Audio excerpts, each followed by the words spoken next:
শুনছিলেন essential home care সংবাদ শিরোনাম। এবারে বিস্তারিত। ইসরায়েল ও হামাসের মধ্যে গাজায় যুদ্ধবিরতি চুক্তি সম্পন্ন হয়েছে। এই চুক্তিকে ঘিরে বিদায়ী প্রেসিডেন্ট জো বাইডেন এবং নবনির্বাচিত প্রেসিডেন্ট ডোনাল্ড ট্রাম্প নিজেদের কর্তৃত্বের দাবি করেছেন। বাইডেন প্রশাসন গত বছর থেকেই চুক্তির প্রচেষ্টা চালিয়ে আসছিল।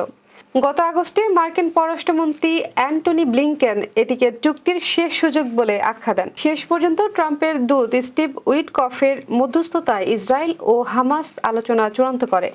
ট্রাম্প বলেছেন, আমার নেতৃত্বের কারণে এটি সম্ভব হয়েছে।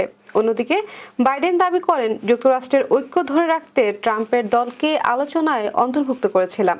চুক্তির আওতায় প্রথম ধাপে ৩৩ জন জিম্মি মুক্তি পাবে। তবে বিশ্লেষকরা চুক্তির স্থায়িত্ব নিয়ে সন্দিহান।